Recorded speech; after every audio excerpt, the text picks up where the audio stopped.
ഇതിന്റെ ഏറ്റവും എന്താ പറയുക അറ്റെന്ന് പറയുന്ന ചോദ്യം എന്ന് പറയുന്നത് ഈ 32 പല്ലിൽ വെച്ച് പഠിക്കാൻ നിങ്ങൾക്ക് എന്തിനാണ് ഈ 5.5 വർഷം എന്നൊരു ചോദ്യം. ഹലോ ഗൈസ്, വീണ്ടും ഞാൻ കുറച്ച് നാൾ മുമ്പ് വരെ ഞാൻ വിചാരിച്ചുകൊണ്ടിരുന്നത് നമ്മൾ ഈ ഡെന്റിസ്റ്റ് BDS എടുത്ത് പഠിക്കുന്ന ഡെന്റൽ സ്റ്റുഡൻസിൻ്റെ അടുത്ത് മാത്രമാണ് ഈ ചില നാട്ടുകാർക്കും ഈ വണ്ടിയിലൊക്കെ പോകുമ്പോൾ നമ്മുടെ അടുത്തിരിക്കുന്ന അല്ലെങ്കിൽ ബസ്സിലൊക്കെ പോകുമ്പോൾ നമ്മുടെ അടുത്തിരിക്കുന്ന ആൻറ്റിമാർക്കും അമ്മാവന്മാർക്കും ഒക്കെ ഉള്ള ഒരു പ്രശ്നമാണ്.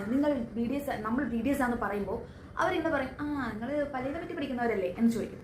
ഇതിന്റെ ഏറ്റവും എന്താ പറയുക അറ്റെന്ന് പറയുന്ന ചോദ്യം എന്ന് പറയുന്നത് ഈ 32 പല്ലിൽ വെച്ച് പഠിക്കാൻ നിങ്ങൾക്ക് എന്തിനാണ് ഈ 5.5 വർഷം എന്നൊരു ചോദ്യമുണ്ട്.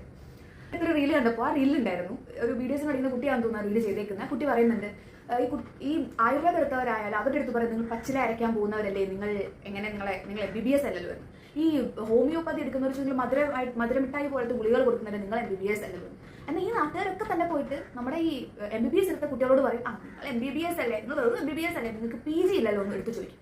അതായത് നമ്മുടെ ചുറ്റുമുള്ളവരെല്ലാവരും നമ്മുടെ അടുത്ത് പലതും പറയും. നിങ്ങൾ ഇപ്പോൾ എടുത്ത ഏത് കോഴ്സ് ആണെങ്കിലും അവരെന്നെ ഹൈ ലെവലിൽ പിടിച്ചിട്ട് പറയും നിങ്ങൾ അതല്ലല്ലോ, നിങ്ങൾ ഇതാണല്ലോ. സെയിം നമ്മുടെ അടുത്തും പറയും നിങ്ങൾ 32 പല്ലിന് വെച്ച് പഠിക്കാം, നിങ്ങൾക്ക് എന്തിനാണ് ഈ 5.5 വർഷം. പക്ഷെ ഇതെടുത്ത് പഠിക്കാൻ തുടങ്ങിയ ഒരാൾക്കറിയാം ഈ 5.5 വർഷം നമ്മൾ ഈ 32 പല്ല് മാത്രമല്ല പഠിക്കുന്നത്.